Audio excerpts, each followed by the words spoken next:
Pablo dijo que los hombres malvados irán de mal en peor, y en su carta a los tesalonicenses indicó que apostasía se aumentará más y más al acercarse al final. Judas nos ha presentado el retrato de apóstatas. Estamos rodeados por ellos. Están por todos lados en la iglesia. Judas no se preocupa tanto por los desertores y los apóstatas fuera de la iglesia. Ellos no son la amenaza. Son los que se quedan dentro de la iglesia que presentan mayor peligro. Judas, por medio del Espíritu Santo, nos ha llamado a la batalla por la fe. Nos ha descrito el enemigo, la amenaza que pesa sobre nosotros. Es abrumador. ¿Cómo podemos hacer frente a una amenaza tan abrumadora? ¿Cómo contendamos por la fe? ¿Cómo preservamos la verdad? ¿Cómo protegemos a la iglesia y a las personas que vienen a escuchar la verdad? Necesitamos un plan de acción, un plan de batalla. No podemos solo ir a inventar sobre la marcha. Necesitamos una estrategia. ¿A dónde vamos para nuestra estrategia? ¿Debemos pelear como pelea en las guerras de este mundo? ¿Debemos usar las tácticas militares de buscar, destruir, exterminar al enemigo? ¿Debemos difamarlos y atacar su carácter y borrarlos de la faz de la tierra? Yo creo que no. La Escritura nos recuerda que nuestras armas no son como las armas del mundo. En 2 Corintios 10, 3 a 5 dice, pues aunque andamos en la carne, no militamos según la carne, porque las armas de nuestra milicia no son carnales, sino poderosas en Dios para destrucción de fortalezas, derribando argumentos y toda altivez que se levanta contra el conocimiento de Dios, y llevando cautivo todo pensamiento a la obediencia a Cristo. ¿Cómo entonces debemos contender ardientemente por la fe? Judas nos indica 4 acciones, 4 maneras que debemos contender ardientemente por la fe. En primera instancia, contendemos ardientemente por la fe por medio de recordar. Busquemos versículos 17 y 18. Pero vosotros, amados, tened memoria de las palabras que antes fueron dichas por los apóstoles de nuestro Señor Jesucristo, los que decían, en el postrer tiempo habrá burladores que andarán según sus malvados deseos. Recuerdan que fueron avisados que sería así. Los apóstoles de Jesucristo ya les advertidos antes, Pedro, Pablo y aún Jesucristo mismo. No es un acontecimiento nuevo, que no lo olviden nunca, pero recuerden que estamos rodeados de estos burladores. Dicen, en el postrer tiempo habrá burladores. Burlan de la verdad, viven por la carne, no tienen capacidad para santidad. En el postrer tiempo, muchas veces pensamos que ese es más allá, pero está allá. No piense que es solo un peligro potencial. Los postreros días empezaron cuando Dios habló por su Hijo, cuando vino su Hijo a la tierra. Y desde aquel entonces hemos estado en los postreros tiempos. Y así la profecía es que en el postrer tiempo habrá apostasía. Ya es el postrer tiempo. Miren en versículo 19. Dice, estos son los que causan divisiones, los sensuales, que no tienen al Espíritu Santo. Son los que siembran las semillas de destrucción en medio de la congregación. Son los que reclaman tener el Espíritu y piensan que todos los que no están de acuerdo con ellos son los que causan divisiones, pero son ellos los que causan las divisiones. No tienen al Espíritu, no son creyentes. Recuerden que los burladores son fraudes, dominados por lujuria, por sensualidad, sin nada del Espíritu. Y su versión de cristianismo es torcido para acomodar su hipocresía. Vea también el versículo 16. Versículo 16, esos son murmuradores, querellosos, que andan según sus propios deseos, cuya boca habla cosas infladas, adulando a las personas para sacar provecho. Murmuradores. No todo lo que se queja es un murmurador.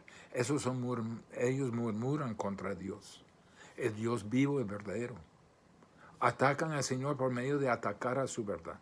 Se apuran para blasfemar, para rebelarse contra Dios y su verdad. Ellos no aceptan la verdad. Querellosos. Buscan culpar a otros porque se sienten perpetuamente descontentos e inconformes.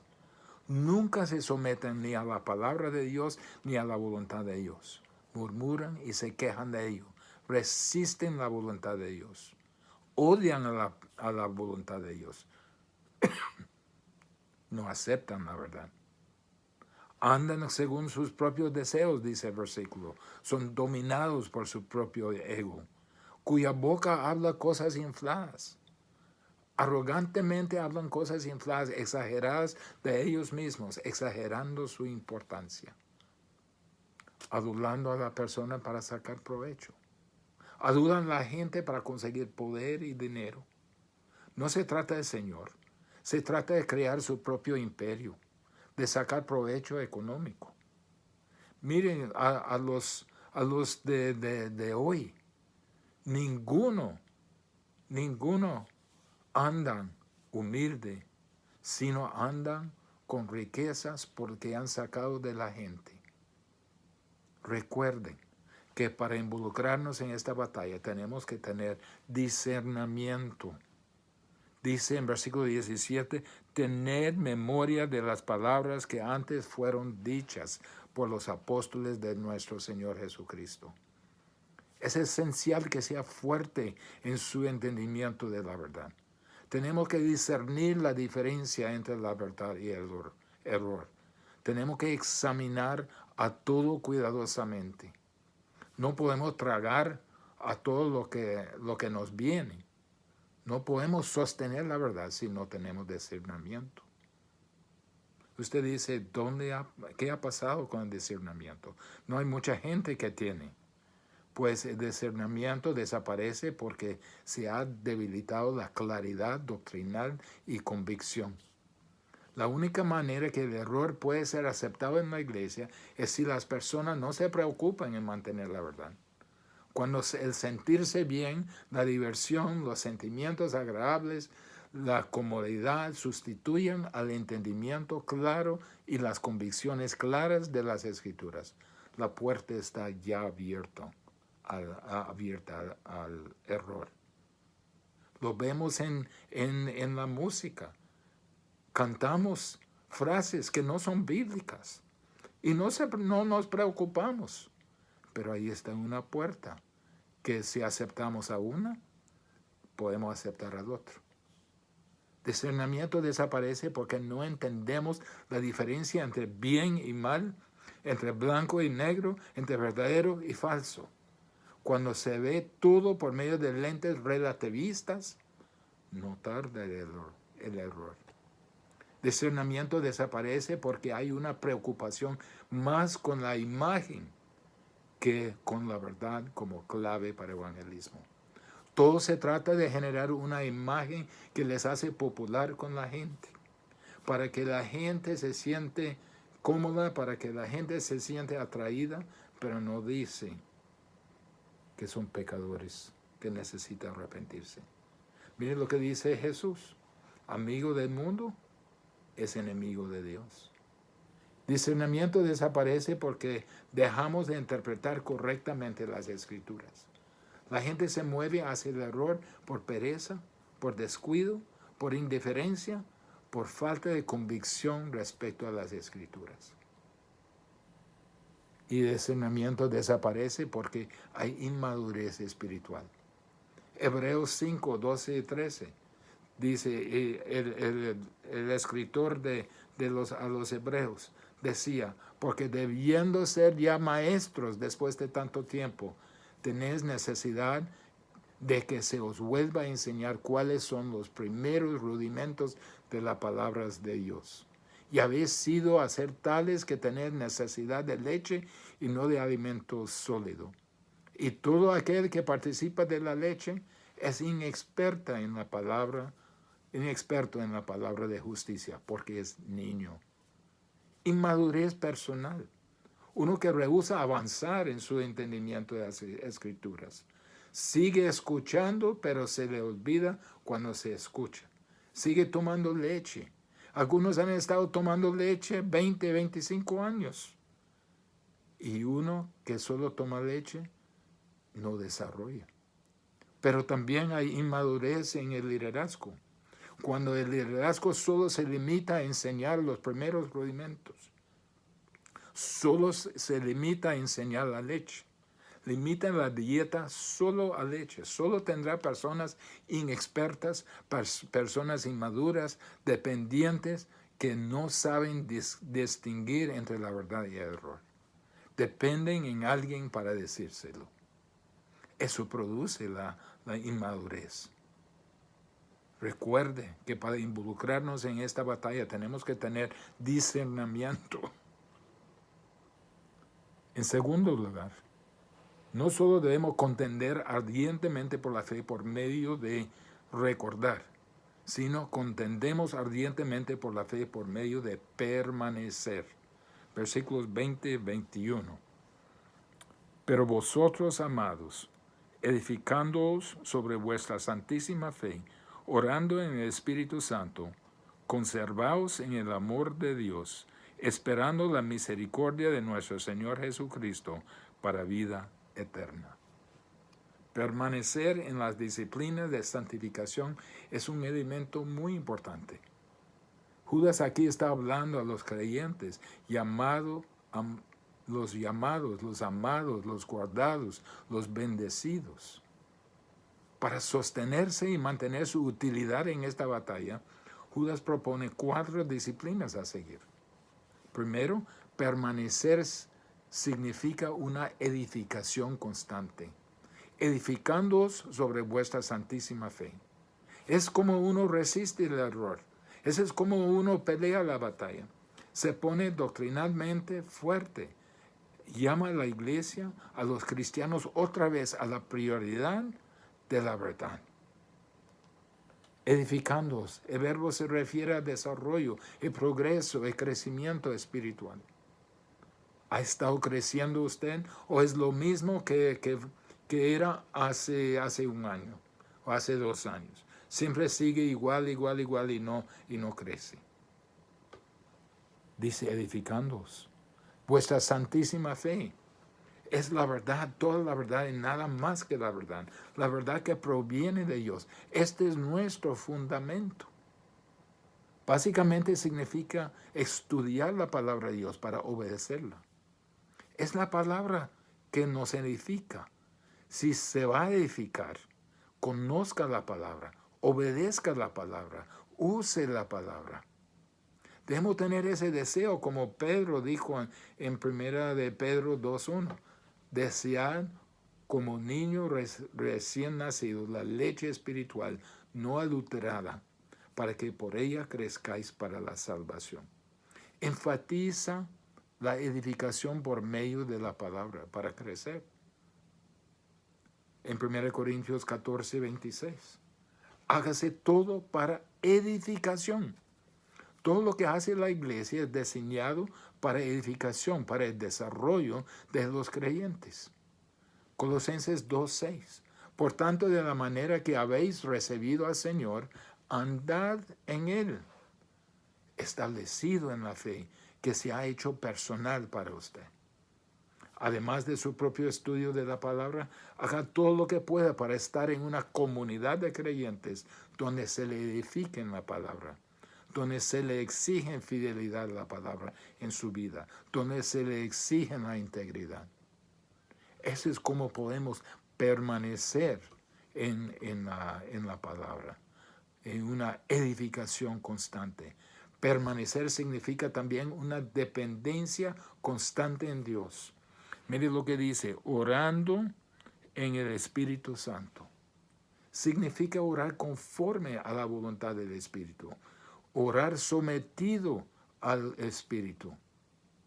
Romanos 8:26. El Espíritu nos ayuda en nuestra debilidad, Pues, ¿qué hemos de pedir como conviene? No lo sabemos. Yo no sé lo que quiere Dios. Sé que quiere justicia, obediencia y honra, pero no sé lo que quiere en los asuntos de la vida, porque no sé el futuro. Romanos 8:26 de nuevo, la última parte, al 27 esta vez. Pero el Espíritu mismo intercede por nosotros, más que escudriña. El que escudriña los corazones sabe cuál es la intención del Espíritu, porque conforme a la voluntad de Dios, intercede por los santos. El Espíritu está orando todo el tiempo por usted.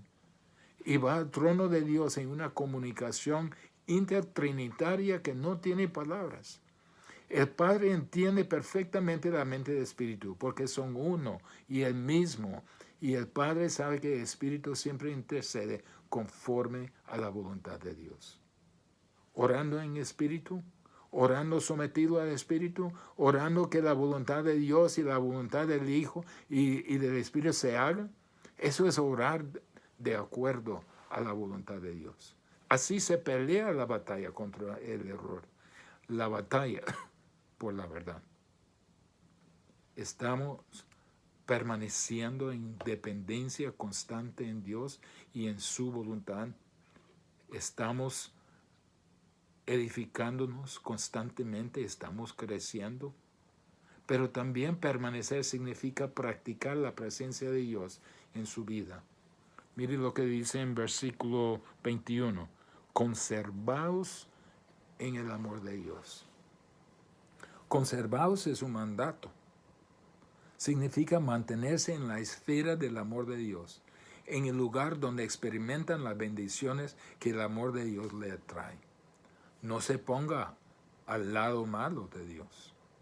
Significa mantenerse obediente. El que me ama, guarda mis mandamientos, dijo Cristo. Si se mantiene obediente, disfrutará toda la plenitud del amor de Dios. Al desobedecer, salgo de ese lugar de bendición y entro en la esfera de la disciplina de Dios. Manténganse en la esfera donde el amor se derrama aún en medio de esa apostasía, sin estar absorbido por esa apostasía que parece a veces tan atractivo.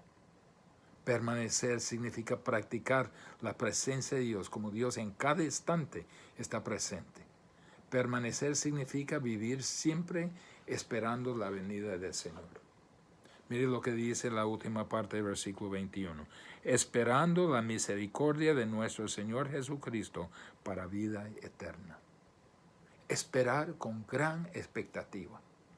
Significa vivir a la luz del regreso de Cristo. Pedro habló de eso. Judas está hablando de ello. Esperar con grande expectativa significa vivir a la luz del regreso de Cristo, en ansiosa anticipación. Es una esperanza que purifica su vida y quiere verlo para rendir cuentas de su vida. Así vivimos toda nuestra vida. Así peleamos la batalla contra el error, la batalla por la verdad. Estas son las disciplinas básicas de la vida cristiana, basado en todo lo que somos y tenemos en Él. A estas estamos llamados. Contendemos ardientemente por la fe por medio de recordar, por medio de permanecer. En tercer lugar, contendemos ardientemente por la fe por medio de alcanzar. Eso parece no tiene lógica en una batalla. Pero mire lo que dice. Algunos que dudan, convencerlos. A otros salvar, arrebatándolos del fuego. Y de otros tener misericordia con temor, aborreciendo aún la ropa contaminada por su carne. En medio de la apostasía, estamos como una isla en medio de un mar embravecido de engaño. Pero no podemos darnos el lujo de aislarnos. No solo tenemos que detener al enemigo, sino también tenemos la responsabilidad de ganar al enemigo, lo que es un doble reto. Tenemos que alcanzar a los confundidos. Tenemos que alcanzar a personas confundidas por los falsos maestros, por las herejías, por el error, por la falsa doctrina que ellos escuchan. Debemos mostrarle misericordia. Significa mostrarle bondad, y esa bondad significa darle la verdad. No es solo ignorar el error. El amor más grande es uno que da lo que necesita. Ellos necesitan la verdad. Aunque quisiéramos abandonarles, tenemos la obligación de sentir compasión, simpatía, preocupación. No son gente antievangelio. Están confundidos, están con dudas. Entendemos que tienen almas eternas y necesitan escuchar la misericordia. La misericordia del Evangelio. Están abiertos a la verdad, pero también están abiertos al error. Debemos aprovechar la oportunidad porque también son vulnerables. Tenemos que no solo alcanzar a los confundidos, pero también tenemos que alcanzar a los convencidos. Mire, el trabajo se pone más difícil. Dice en versículo 23, a otros salvan, arrebatándolos del fuego. Ese es un grupo que ya está en el fuego. Son personas que han comprado las mentiras. Están ya, sienten el calor del infierno. Ahora hemos ido más allá de la misericordia. Ya estamos en medio de una misión de rescate. Tenemos que arrebatarlos del fuego. El verbo arrebatar significa tomar a la fuerza, llevar preso. Es lo que Jesús hizo con los fariseos. Los confrontó con advertencias, con promesa de juicio, con devastación, en noticia de devastación y el infierno. Tenemos que agarrarlos, tenemos que agarrarlos antes de que el infierno los envuelve. No podemos, tenemos que darnos cuenta que no podemos salvar a ninguno. Dios los salva. Nosotros somos las herramientas que Él usa. Tenemos que comunicarles la verdad, aunque sea difícil para ellos escucharla. Tenemos que alcanzar a los confundidos y a los convencidos. Y en tercer lugar, la última parte de versículo 23, tenemos que alcanzar a los comprometidos. Dice la última parte, y de otros tened misericordia con temor, aborreciendo aún la ropa contaminada por su carne. Son los profundamente comprometidos a su causa. Son los líderes del error. Son los misioneros del error. Son maestros de mentiras. Es un grupo sumamente peligroso al creyente. Pero tenemos la responsabilidad de alcanzarlos también. No es opcional. Somos enviados al mundo entero. Esto incluye a los apóstatas. Tenemos que comunicarles la verdad, por si acaso Dios les da el arrepentimiento. Aborreciendo aún la ropa contaminada por su carne. El temor es que podríamos contaminarnos por su maldad. El miedo es que son tan malos que si nos acercamos mucho nos podrían contaminar. Es una tarea formidable, pero Dios nos ha llamado a contender ardientemente en alcanzar a los confundidos, a los comprometidos y aún a los convencidos.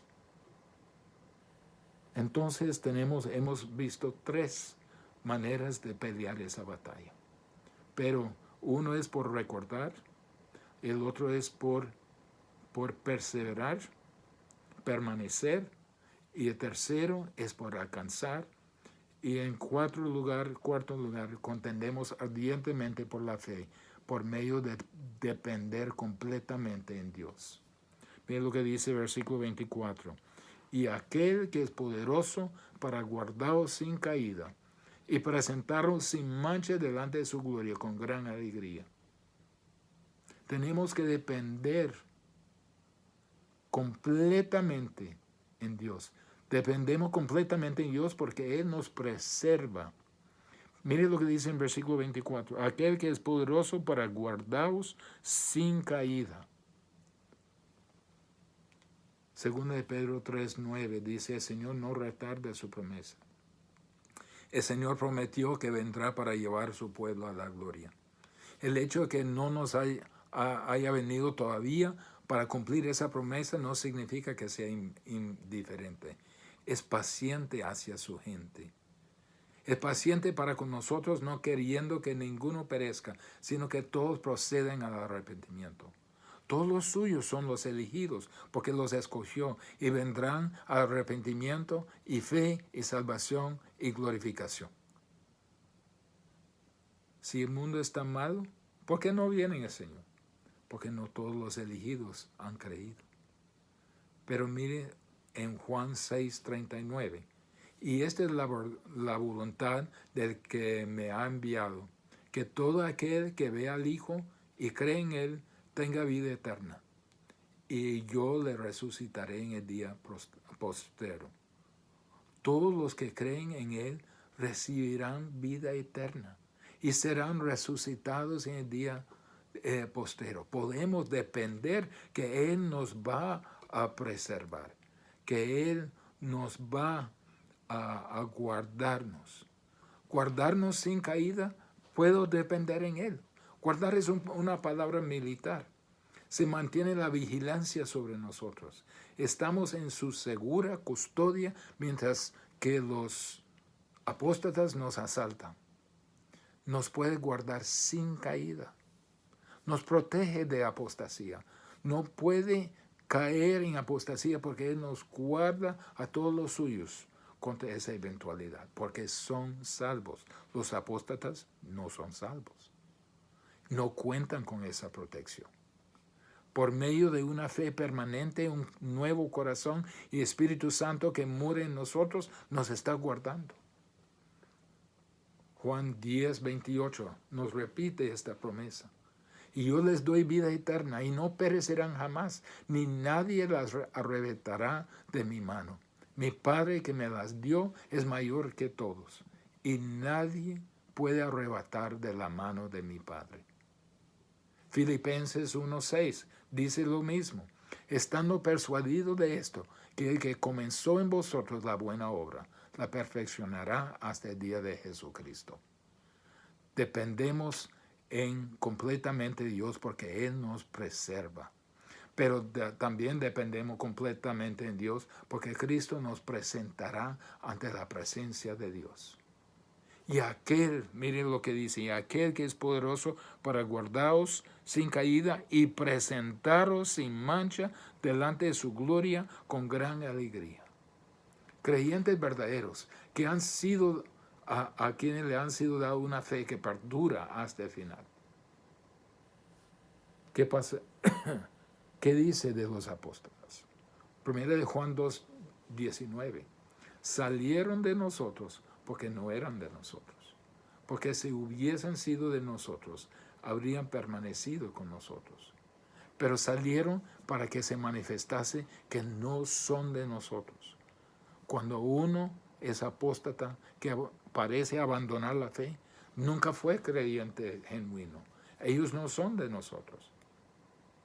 Pero mire el siguiente versículo, 1 Juan 2:20.